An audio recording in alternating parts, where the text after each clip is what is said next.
Buenas noches, amados hermanos, bienvenidos una vez más.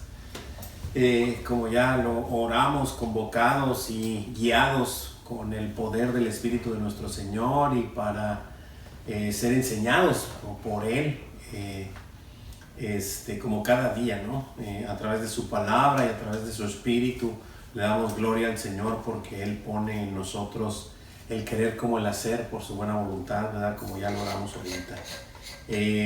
Bienvenidos a todos, un miércoles más, esta reunión de estar a los pies de nuestro Señor Jesucristo para escuchar, a ver qué me quiere decir, ¿verdad? O saber qué dice en su palabra, qué es lo que dice, para que cada uno, el Señor le hable a través de su Espíritu y le muestre qué le quiere decir y nos vaya guiando por este camino difícil hasta cierto punto porque va en contra del mundo y obviamente estará lleno de tribulación, lleno de circunstancias, lleno de confrontamientos, ¿verdad? Contra el mundo, pero llevando las buenas nuevas, ¿no? Como el Señor nos lo ha pedido, como el Señor nos ha instruido y como nos lo ha manifestado. De la misma manera que Él lo padeció, nosotros también de alguna manera lo tendremos que padecer, pero esto es, como dice Mateo 5, esto es bienaventuranza para nosotros, esto es un gozo, ¿verdad? Muy bien, pues nada, vamos a retomar otra vez los salmos y en esta ocasión nos compete el Salmo 14, es muy corto, está muy chiquito, son 7 versículos, pero no por eso no nutrido. Ya sabemos que la palabra de Dios siempre nos muestra esta parte en donde de alguna manera nos vuelve a hablar y nos dice muchas de las veces las mismas cosas con manzanas, con naranjas, con peras, con duraznos, pero nos muestra las mismas circunstancias, ¿verdad? Y así es, el Señor tiene una obra manifestada y la va a seguir gestando, ¿verdad? En este tiempo. Muy bien, bueno, tenemos ahí en nuestra hojita este Salmo 14 y tenemos por título El necio y el justo. El necio y el justo. Y tenemos como título, vamos a ver, bueno, más bien como objetivo, ya dijimos el título. Este título es Gozarnos y alegrarnos al constatar la libertad de nuestro cautiverio conforme a nuestra esperanza, ¿verdad? Así que nos vamos a gozar y nos vamos a alegrar, así como dice el último versículo, ¿verdad?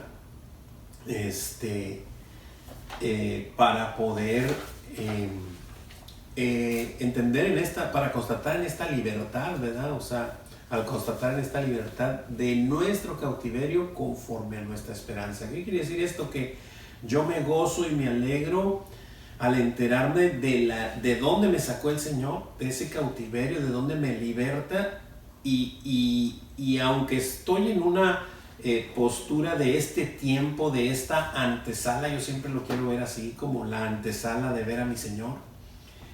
No estoy como quiera en espera, sino no más en espera, sino tenemos obviamente una esperanza, pero estamos continuamente haciendo la obra del Señor, lo que nos mandó a hacer, ¿verdad? Que es hacer discípulos.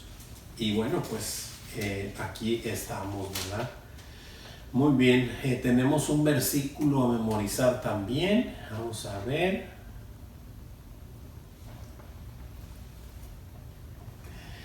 Dice así, es el 7, es el versículo último de este salmo, es el 14:7, y dice así: oh, que de Sión saliere la salvación de Israel, cuando el Señor hiciere volver a los cautivos de su pueblo, se gozará Jacob y se alegrará Israel, ¿verdad? Y bueno, pues ese es nuestro versículo a memorizar para esta semana.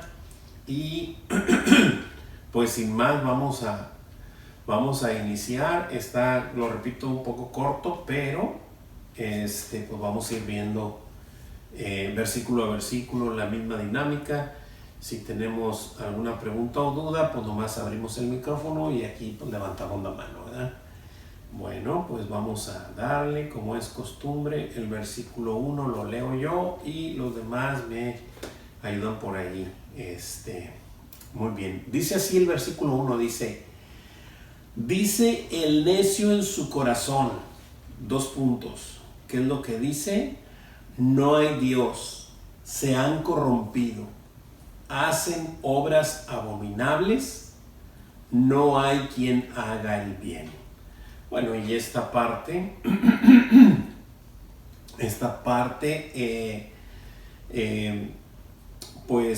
nos declara lo que el escritor, que en este caso es David, nos declara que el necio dice en su corazón que no hay Dios, ¿verdad? Que no hay Dios, y entonces en ese afán de no reconocer que hay un creador, que hay un hacedor de las cosas, pues empieza a corromperse, ¿verdad? Y luego se hacen obras abominables, obviamente, y no hay quien haga el bien.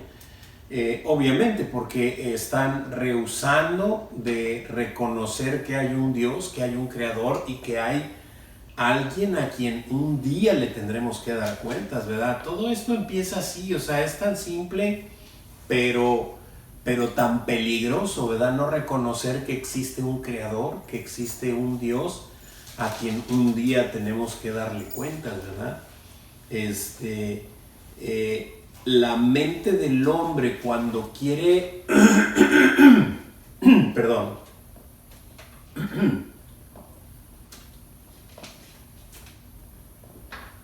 cuando quiere como que no hay la palabra, no la sé pronunciar.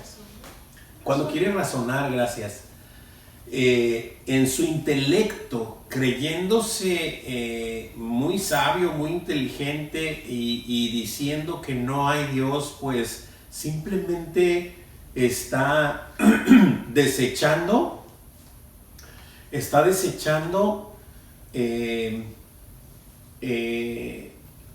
la esencia de la verdad, la esencia del conocimiento. O sea, él solo se está haciendo, se está corrompiendo, como luego dice aquí la escritura, ¿verdad? Se está corrompiendo y no va a hacer obras más que abominables, o sea, cosas que a Dios obviamente no le son gratas, y que pues no hay quien haga el bien. Obviamente hacer el bien es hacer lo que Dios dice, obviamente no lo que cada quien cree como bien, ¿verdad? Y entonces observamos, de hecho, está en Romanos capítulo 1, del 18 en adelante, observamos esta terquedad del hombre que lo lleva cada vez más y más y más en picada, ¿verdad?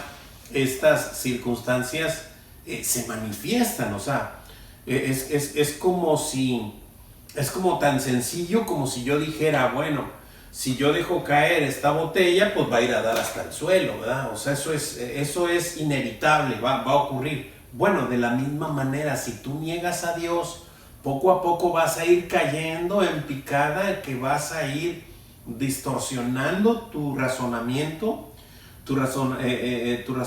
como dice aquí, vuelvo a repetir, se ha corrompido, y hacen obras abominables y no hay quien haga lo bueno. O sea, simple y sencillamente vas a ir cada vez más de picada y aunque vamos a ver ahorita casi en los primeros 3 versículos esa situación, pues me gustaría como quiera ir leyendo un poquito de Romanos 1, del 18 en adelante, y dice más o menos, cita así la escritura. Voy a leer el 18 un poquito y dice, porque la ira de Dios se revela desde el cielo contra toda impiedad e injusticia de los hombres que detienen con injusticia la verdad. O sea, ¿cómo vamos a ir viendo cómo se apoya mucho esta escritura de Pablo en los salmos, en la escritura que ya el Señor había dejado para los suyos, ¿no? Y observamos cómo esta ira de Dios desde el cielo se revela, porque pues Él desde allá nos ve, y ahorita lo vamos a ver en el versículo 2, pero no nos adelantemos, ¿verdad? Y dice, porque lo que de Dios se conoce, sigo en el 19 en Romanos 1, 19, porque lo que de Dios se conoce les es manifiesto. O sea, Dios se le manifestó a todo el mundo, ¿en dónde? En la creación, ahorita lo vamos a ver. Dice, les es manifiesto, pues Dios se lo manifestó. Porque las cosas invisibles de Él, o sea, las cosas invisibles que no podemos ver de Dios, dice, de Él, su eterno poder y deidad, se hacen claramente visibles desde la creación del mundo, siendo extendidas por medio de las cosas hechas, siendo entendidas, perdón, por medio de las cosas hechas. De modo que no tienen excusa. O sea que Dios se está manifestando al mundo. Esta es la manifestación general de Dios hacia el mundo, en donde ningún ser humano tiene excusa, sino que solo al ver la creación debe de reconocer que hay un Dios, que hay un creador, que hay alguien que diseñó todo esto, que está perfectamente funcionando y coexistiendo con toda la naturaleza, ¿no? O sea, es necio pensar que no hay un creador. Entonces dice el necio en su corazón, como dice el Salmo 1, no hay Dios. Se han corrompido, hacen obras abominables y no hay quien haga el bien. Primer preguntita que tenemos en la hojita ahí. ¿Qué dice el necio en su corazón? No hay Dios. No hay Dios. No hay Dios. Es necio pensar en que no hay un Dios, que no hay un creador, que no hay un hacedor de todas las cosas, ¿verdad? Y eso pues te hace necio, te hace tonto. Es tonto pensarlo, ¿verdad? O sea, porque te haces necio, o sea, y luego empiezas a corromperte, y ahorita vamos a ir viendo todas esas cosas. Segunda preguntita dice, ¿cuáles son las consecuencias de esta necedad? Se han corrompido. Así es. Y no hay quien haga el bien. Exactamente así. Las cosas estas, las consecuencias es corrupción, obras abominables e incapacidad de hacer el bien. Esto es lo que ocurre, o sea, no hay forma. Entonces, podemos observar simple y sencillamente desmenuzando el versículo 1 del Salmo 14, que verdaderamente no hay quien pueda conocer a Dios por su propia inteligencia. No se le puede reconocer como tal, ¿verdad? Si no interviene el Señor en nuestras vidas, es imposible verle, ¿no? Me recuerda, y lo comentaba con mis hijas y mi esposita en el devocional en la mañana, esta parte de Nicodemo, ¿no? O sea, Nicodemo va y habla con el Señor, y le empieza a decir, Señor, sabemos que vienes de Dios, porque no hay quien haga las cosas que tú haces y si no está Dios con él. Y nuestro Señor lo para en seco, ¿verdad? O sea, lo detiene en seco y le dice, Nicodemo, o sea, tú crees saber muchas cosas, pero déjame decirte algo, o sea, si no naces de nuevo, no puedes ver el reino de los cielos. O sea, si no lo puedes ver, no lo puedes identificar, no lo puedes reconocer, no lo puedes nada. O sea, lo que tú hablas lo estás desconociendo completamente. O sea, necesitas primero nacer de nuevo y luego empieza toda esta historia, ¿verdad? O sea, ¿cómo es que debo nacer de nuevo? ¿Debo entrar otra vez al vientre de mi madre? Pues por supuesto que no. Lo que es nacido de la carne, carne es, y lo que es nacido del espíritu, espíritu es. Es necesario nacer del espíritu, pero si para nacer de la carne no interveniste en nada, para nacer del Espíritu, déjame decirte que tampoco. O sea, por eso que, bueno, ¿y cómo hago esto? Le dijo Nicodemo. Bueno, pues el viento sopla de donde quiere y oye su sonido, pero no sabes ni de dónde viene ni de dónde vas. Así es el que todo aquel que nace de nuevo. Entonces lo dejó igual o peor, ¿no? Esto es así, no depende de ti. Simplemente tú no ves el viento, pero escuchas su sonido y ves sus estragos. O sea, ves que se mueven los árboles porque hay aire. Bueno, de la misma manera el Espíritu te va a hablar, vas a escuchar su voz y vas a observar lo que va haciendo en tu vida.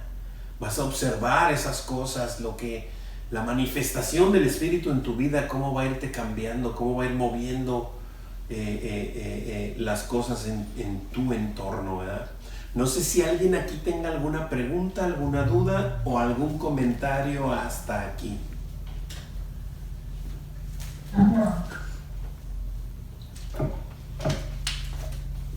Muy bien, no me vayan a decir que vienen bien estudiados otra vez.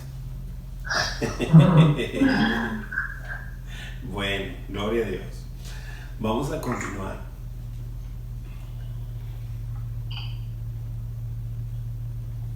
Versículo 2. Se saltó. Sí, es que siempre le muevo aquí, ¿no? Le... Se pasó. Sí, se va para un lado y lo va para otro. Ujú. ¿No está el 2? Sí, ahí está, nomás que esta computadora es muy chiflada. Ok, pues bueno, hermanita Laurita, ¿me ayuda con el 2, por favor? Sí, claro. Jehová miró desde los cielos sobre los hijos de los hombres para ver si había algún entendido que buscara a Dios. Amén, gracias. Ok, entonces, ¿desde dónde? Bueno, ¿sobre quién miró? Dice aquí sobre quién miró, pero yo les pregunto, ¿desde dónde miró Dios a los hijos de los hombres? ¿Desde dónde? Desde el cielo, de los cielos. Desde los cielos, así es. Nuestro Señor está allá, nosotros estamos acá, ¿verdad? Y guau, o sea, el Señor siempre está atento, ¿no? Siempre está atento. Y acá me llama la atención cómo va muy de la mano con Romanos 18, porque dice, porque la ira de Dios se revela desde el cielo, o sea, contra toda impiedad e injusticia. O sea, el Señor observa, mira todas las cosas y se va a revelar, o sea, se revela desde el cielo, desde donde está, ¿verdad? Está en su trono. Así es, Él está en su trono y está reinando y está vivo, ¿verdad? Y obviamente eso nos debe de traer ese entendimiento de que un día vamos a darle cuentas, vamos a rendir cuentas, ¿verdad? Bendito sea el Señor que mandó a su Hijo a cubrir nuestras faltas, ¿verdad? Porque dura cosa es caer en manos de un Dios vivo, dice la Escritura, ¿verdad? Entonces, pues bueno, bendito sea mi Señor que envió un Salvador. ¿Sobre quién miró el Señor desde los cielos? ¿Sobre quién? Sobre el hijo de los hombres. Sobre los hijos de los hombres, así es.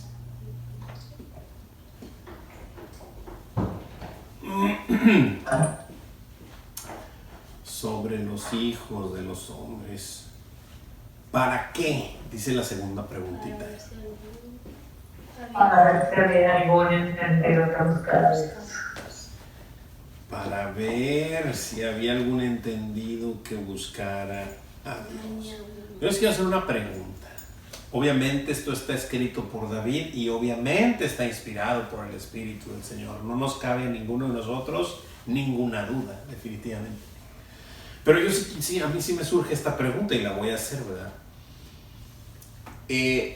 Dios no sabía lo que iba a encontrar. Claro. ¿Para qué creen que está ese escrito ahí? Simplemente para recalcarnos que no hay. Para recordarnos Por de supuesto. El Señor lo sabe. El Señor lo sabe, pero quiere que Juanito entienda que Juanito entienda que no hay ni a un uno, ni siquiera él. O sea, no hay ninguno bueno, no encontré nada, Juanito, quiero que lo sepas. Por eso te lo escribo. No porque yo no lo supiera, sino porque quiero que todos se den cuenta que no hay nadie. Si no es que lo llamo, si no es que lo toco, si no es que envío mi espíritu, si no es que yo meto mi mano, no hay nadie, ¿verdad? Y me encanta cuando, bueno, más adelante vamos a ver, cuando dice ni siquiera uno, ¿verdad? O ni a un uno, o sea, cuando dice esa palabra es, no, y me lo está diciendo directamente a ti, ni siquiera tú, porque uno se cree, cuando viene de nuevecito del mundo, así que bueno, yo recuerdo cuando recién escuchaba la palabra, todavía me defendía, todavía daba patadas de ahogado, ¿verdad? Yo decía, bueno, pero es que yo no soy tan malo, no, si la verdad es que no. Hasta que el Señor se paró frente de mí y dije yo, wow, o sea, esto es santidad, o sea, ¿quién soy yo? O sea, soy una basura, ¿verdad? Entonces entiendes lo santo, santo, santo de tu Señor, y entonces volteas para contigo y dices, Señor, ¿cómo es que me vas a presentar delante de ti limpio y sin mancha? No entiendo. Y te va revelando poco a poco los atributos de su Hijo, el sacrificio que hizo y lo único que te pide, ¿verdad? Y wow, eso es increíble, o sea, y esas cosas son las que nos maravillan, ¿no? Muy bien, ¿alguien tiene alguna pregunta, alguna duda, algún comentario hasta aquí? No. Órale. Muy bien, muy bien, muy bien. Dice, algún entendido que buscara a Dios, dice ahí. Y dice, versículo 3. Muy bien, versículo 3. Creo que debe estar por ahí. Hermanita Aye, ¿está por ahí que me pueda ayudar con el 3? Claro que sí. Dice, todos se desviaron, ahora se han corrompido.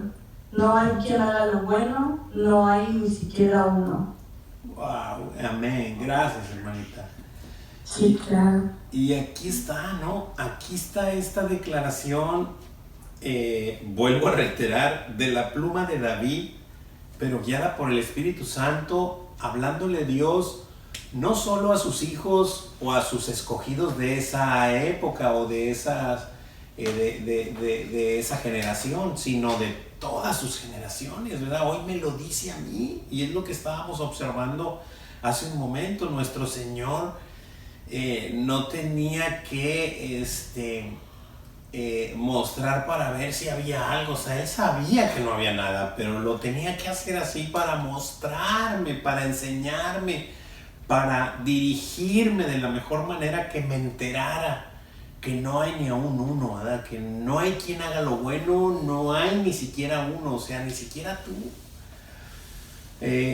Y bueno, cuando dice todos se desviaron, pues es todos se desviaron, o sea, no hay quien más, no hay quien no, ¿verdad? Entonces eso es lo que la palabra de Dios nos confronta, pero ese confrontamiento choca, pero el Espíritu que Dios ha hecho morar en nosotros es el que empieza a hablar conmigo internamente y me empieza a decir, me redarguye de pecado y me dice, ok, o sea, el Señor dice, es esto, ¿lo puedes creer? O sea, ¿puedes creer que ni siquiera tú eres bueno cuando te creías que sí?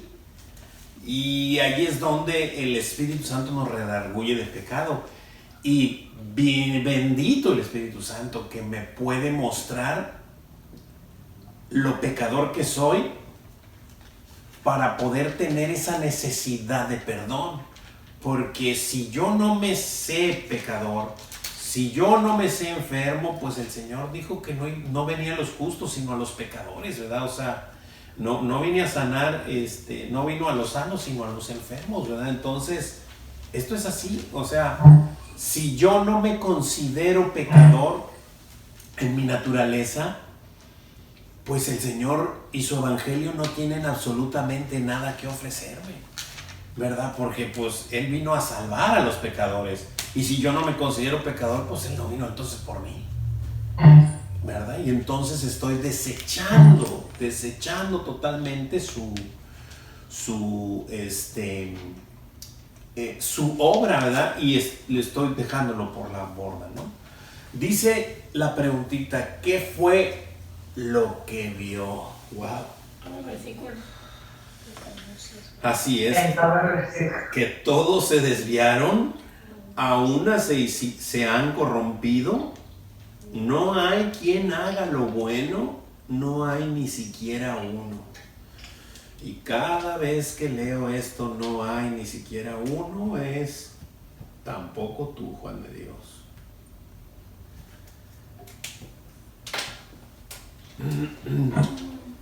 ¿Verdad? Entonces, esta es la parte que nos muestra. Acá en Romanos 1, me gustaría seguir leyendo un poco, aunque ya leí algo. De modo que no tienen excusa. Y el versículo 21 de Romanos 1:21 dice: pues habiendo conocido a Dios, no le glorificaron como a Dios ni le dieron gracias, sino que se envanecieron en sus razonamientos. Y su necio, que así fue como empezó este salmo, su necio corazón fue entenebrecido. Y qué extraño que, bueno, no extraño, o sea, qué hermoso que Romanos dice que su necio corazón fue entenebrecido, y el Salmo dice, ¿qué dice el necio? No en su mente. ¿Qué dice el necio en su mente? No. ¿Qué dice el necio en su corazón? Y aquí está hablando de lo mismo.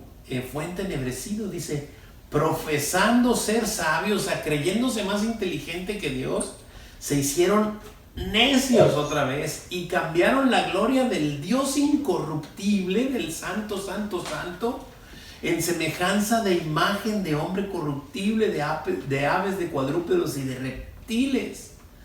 Por lo cual, por esto, también Dios los entregó a la inmundicia. Qué increíble, ¿no? O sea, esta parte que siempre la hemos visto, de que Dios los entrega a la inmundicia, no es otra cosa más que nuestra naturaleza queriendo hacer lo malo, y el Señor deteniéndonos, ¿verdad? El Señor deteniendo.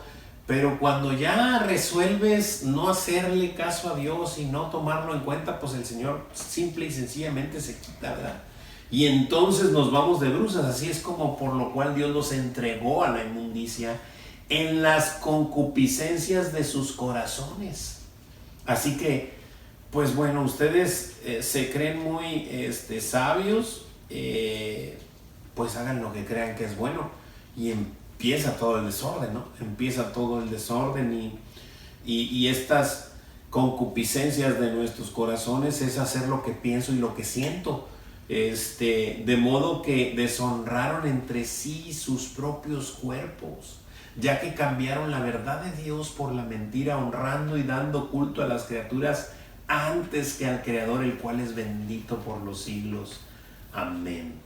Y bueno, sigue ahí Romanos, pero vamos a continuar en el Salmo. ¿Alguien tiene alguna pregunta, duda o comentario en este versículo 3?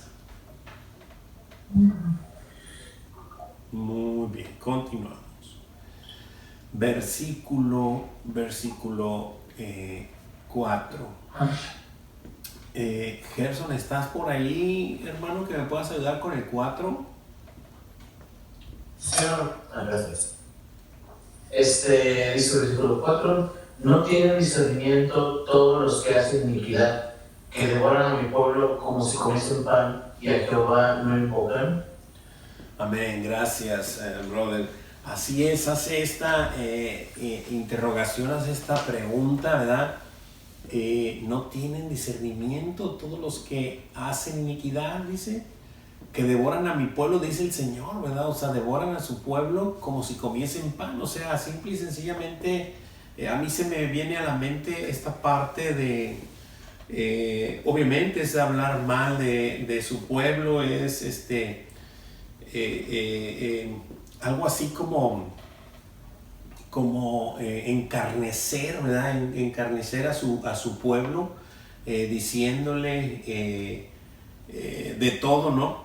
Pero el Señor lo manifestó de que esto iba a ser así, ¿verdad? De hecho, en Mateo está en las bienaventuranzas: bienaventurados cuando por mi causa os vituperen, ¿verdad? Y digan toda clase de mal contra vosotros mintiendo.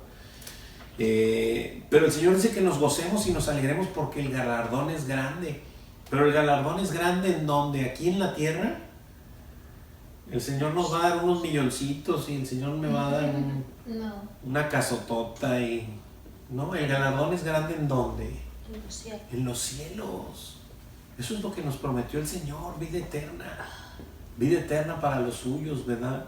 Aún padeciendo por causa de su nombre. Y la Escritura en repetidas ocasiones dice que es necesario que a través de muchas tribulaciones entremos en el reino de los cielos. Esto es así, ¿verdad? Y entonces, pero el Señor ahorita está hablando específicamente de aquellos que devoran a su pueblo como si comiesen pan, en el sentido de hostigarlos, de ser hostiles con ellos, de encarnecerlos y de todas estas cosas, ¿no? Y aparte declara que al Señor no lo invocan, por supuesto, porque pues no quieren saber nada de Él, ¿verdad? Muy bien, dice ahí la preguntita, ¿qué es lo que no tienen todos los que hacen iniquidad, que devoran a nuestro pueblo como si comiesen pan y al Señor no invocan? Discernimiento. Eso es lo que no tienen, exactamente. Eso es lo que no tienen. No tienen conocimiento del Señor, no disciernen, no discurren, no entienden, no pueden entender estas cosas ni comprenderlas, ¿verdad? No sé si alguien tenga alguna pregunta, alguna duda.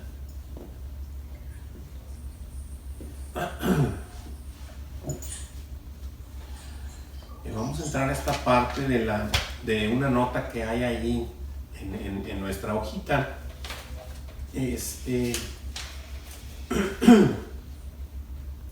Hermanita Leti, ¿me podría ayudar con la nota que está ahí? Sí, claro que sí. Dice, el discernimiento al que se refiere no es la conciencia natural del hombre que tiene la capacidad de conocer el juicio de Dios, distinguiendo el bien del mal, sino el discernimiento espiritual que tiene la capacidad de conocer al único Dios verdadero y a su pueblo, ya que si tuviera este discernimiento, no se atreverían a atentar contra el pueblo de Dios. Así es, gracias, hermanita, exactamente así, ¿verdad? O sea, este discernimiento obviamente no es la capacidad de saber o entender si hay o no un Dios, sino este discernimiento prácticamente espiritual, ¿verdad? Que solo el Señor lo puede, no lo puede manifestar, no lo puede revelar, no lo puede hacer luz en nuestras vidas, ¿verdad? Y como dice ella al final, ¿verdad? Si fuera de ese discernimiento, pues no se atreverían a atentar contra el pueblo del Señor, por supuesto que no. Y el ejemplo más vivo, pues podríamos, bueno, hay muchos, ¿verdad? Pero podríamos poner a Pablo, ¿no? Recordar a este Saulo de Tarso, cómo asolaba la iglesia del Señor, cómo la perseguía, cómo no solo encarnecía, sino que los tomaba y los llevaba prisioneros, ¿verdad? Y ese es el ¿eso qué hice aquí?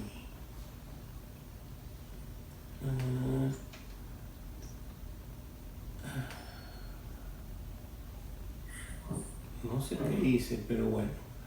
Entonces ese punto, ¿no? O sea, Pablo perseguía a la iglesia, asolaba creyendo que estaba haciendo las cosas del Señor, cuando verdaderamente no hacía eso, sino todo lo contrario. Por eso es que esta parte de de su conversión, cuando se da ese momento, él queda totalmente sorprendido. Ya lo hemos comentado aquí varias veces, porque él estaba ciertamente seguro de que estaba haciendo la obra de Dios, persiguiendo a los del camino, que en ese tiempo le llamaban así, que eran los que seguían a Jesús, ¿verdad? Entonces, cuando a él lo rodea la luz y cae a tierra y le pregunta quién eres, Señor, o sea, jamás se imaginó que le fuera a decir yo soy Jesús. O sea, él pensaba en Dios, en su Dios, como la deidad, como el todopoderoso, ¿verdad? Pero cuando le dice soy Jesús, órale, al que tú persigues, se le vino todo encima, ¿no? Ok. ¿Alguna pregunta, alguna duda o comentario hasta aquí? ¿Todo bien? Sí. Muy bien. Continuamos. Esta cosa a veces da, a veces no da. 6, sigue. Se pasó. Sí, sigue el 5, ya sé, pero vamos a ver.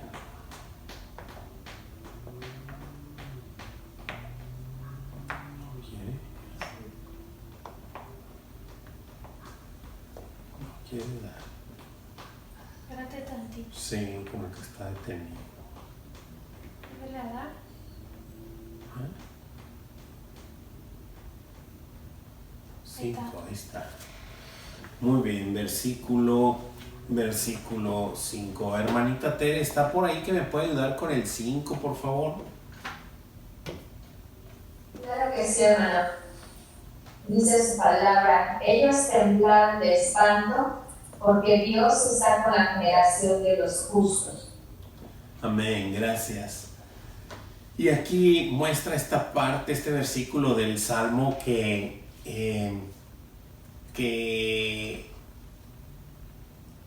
dice que ellos temblaron de espanto. ¿Quiénes ellos? Pues los necios, ¿verdad? Los que comen al pueblo del Señor como si fuera pan. Estos temblaron de espanto porque Dios está con la generación de los justos. Ok, muy bien. ¿Y quién es la generación de los justos? Los que ya fuimos justificados por Jesús. Amén, amén, exactamente así. Así es. Hermanita Laura, ahí está todavía, ¿verdad? Sí. Sí, es que no sé qué hice con su cuadro aquí, o bueno, no sé si le moví, o no sé qué hice. Pero aquí estoy. Ah, qué bueno. Yo dije, ya la boté a mi hermanita, pero no, ahí está. Muy bien. Gracias a Dios. Así es, exactamente, los que han sido justificados por medio de la sangre de nuestro Señor Jesucristo, ¿no? O sea, esta es la generación de los justos, obviamente en ese tiempo, pero hoy es otra generación y hay otra generación de los mismos justos, salvados y redimidos por la misma sangre de nuestro Señor Jesucristo, ¿verdad? Y esto va a ser precioso cuando el evento se dé completamente, ¿verdad? Cuando seamos redimidos, cuando seamos levantados y cuando estemos ya delante de nuestro Señor, ¿verdad? Pero su pueblo es su pueblo, el que Él escogió, el que Él compró, el que Él predestinó, ¿verdad? Y un día va a ser la redención con todos ellos, ¿no? Con todos nosotros. Dice la pregunta, ¿con quién está Dios? Con la generación de los justos. Con la congregación de los justos. Así es, con la generación o congregación de los justos. Sí, es correcto. Así es. Y luego nos recuerda Gálatas 6:16 ahí. A ver, vamos a recordar. Gálatas, ahí lo tienes. Léelo mismo, por favor. Y a todos los que anden conforme a esta regla, paz y misericordia sea a ellos y al Israel de Dios. Y al Israel de Dios, así es. Este Israel de Dios no es por linaje ni sangre, sino es por fe, ¿verdad? Y yo recuerdo el 3:29, ¿verdad? Dice, y si vosotros sois de Cristo, ciertamente el linaje de Abraham sois y herederos según la promesa. Amén, qué bendito, ¿no? O sea, qué hermoso que ese es el Israel de Dios. O sea, somos linaje de Abraham, no por sangre, sino por fe, ¿verdad? Si somos de Cristo, si el Señor está en nosotros, ¿verdad? ¿Alguna pregunta, alguna duda, algún comentario por aquí?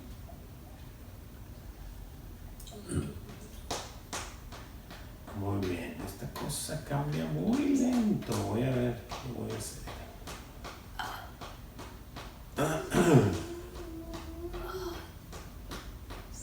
¿Me brinqué? Sí. Sí, ahí está. Ahí está. Ok. El versículo 6. Sebastián, ¿me podrías ayudar con el 6, por favor? Claro que sí. Del consejo del pobre se han burlado, pero Jehová es su esperanza. Amén, gracias. Así que dice que del consejo del pobre se han burlado, pero el Señor es su esperanza. ¿El del Señor es su esperanza del pobre o del que se ha burlado? Del pobre. Así es, del pobre.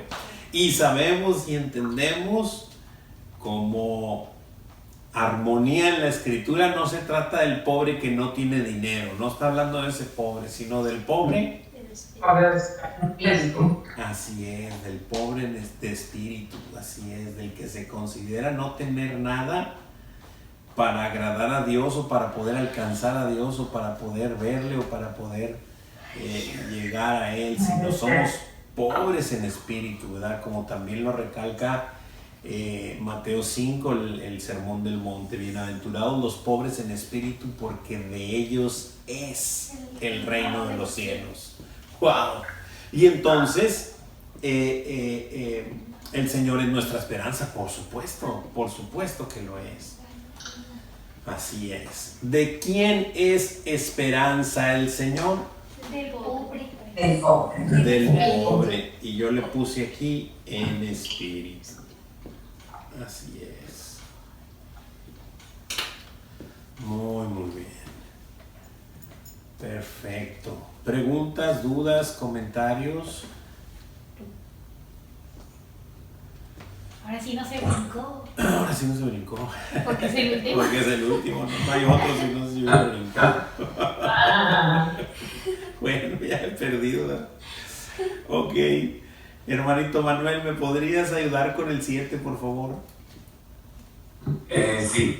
Oh, que Sion saliera de la salvación, Israel, cuando Jehová hiciere volver a los cautivos, su pueblo se gozará Jacob y se alegrará Israel. Se corta ahí. Amén. Gracias, mi hermano. Así es, así que está este clamor, ¿no? Esta plegaria, digámoslo así. Sabemos que esto es un canto, pero pues este clamor que sale del consejo del Espíritu de Dios y que pasa por el Espíritu de David y que le clama al Señor, dice, de que de Sión saliera la salvación de Israel. Y obviamente está profetizando simple y sencillamente la venida del Cristo, ¿verdad? La venida de nuestro Señor Jesucristo. Y dice que cuando el Señor hiciere volver a los cautivos de su pueblo, y dice que se gozará Jacob y se alegrará Israel. Y el pastor allá en Monterrey, el pastor Heriberto, comentaba esta parte, ¿no? En donde pues sabemos un poco de la historia de Génesis, que pues el nombre de Jacob es usurpador, engañador, ¿verdad? O sea, este era su nombre y pues él le hacía honor a su nombre, ¿no? Recordemos que le quitó la primogenitura o la bendición de Isaac a su hermano, ¿no? A su hermano, y se hizo pasar por su hermano Esaú y le robó la primogenitura, ¿no? Le robó la bendición. Entonces llega un punto en que se enfrenta con el Señor y el Señor le dice, ¿cómo te llamas, verdad? Y él le dice, pues soy engañador, soy Jacob, ¿verdad? Soy usurpador y soy engañador. Y bueno, el Señor le dijo, pues ya no te llamarás más así. Ya no te llamarás más así, sino que te llamarás el que pelea o el que lucha con Dios, ¿verdad? Pero no contra, sino con, ¿verdad? Esta parte que habla de que Israel estará luchando con Dios por la salvación de todos, ¿no? Obviamente sabemos que a este pueblo de linaje tomó todas las cosas para ellos, ¿verdad? Y no para repartirla, pero bueno, pues esto ya lo sabemos. A los que somos de Cristo, que lo vimos ya en el versículo 29 del capítulo 3 de Gálatas, ciertamente el linaje de Abraham somos, ¿verdad? Y nos hemos convertido en el Israel de Dios, ¿verdad? Como lo declara 6:16, ¿verdad? En este Israel de Dios. Muy bien, dice, ¿cuál ha sido siempre el anhelo de Sión? La salvación de Israel. Así es. Que de Sión salga la salvación. Así es, que de Sión, más bien, sí. Ahí la preguntita está como que el anhelo de Sión no, sino que el anhelo de Israel, ¿verdad? Que de Sión saliera la salvación o viniera la salvación de Israel de ahí, ¿verdad? Así es.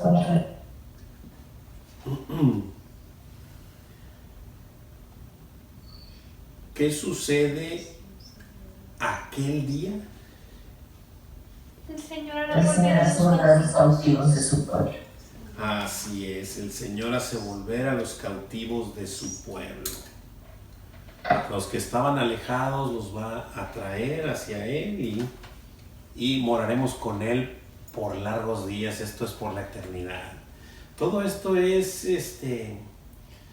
profético, ¿verdad? O sea, obviamente David lo escribía por alguna razón en ese momento, por todo lo que estaba ocurriendo, pero sabemos que esto tiene su parte profética y nuestra parte aplicable es para saber y tener eso, lo que dijo el objetivo, ¿no?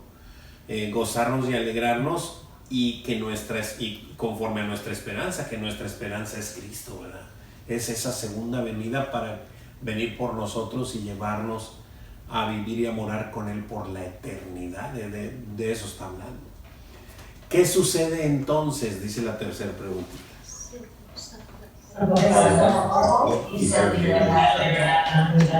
Así es, se gozará Jacob y se alegrará Israel. Así es. Así que pues esta oportunidad que siempre el Señor nos brinda, ¿no? O sea, sin olvidar esto, ¿verdad? Si de pronto observamos al necio, observamos esta parte de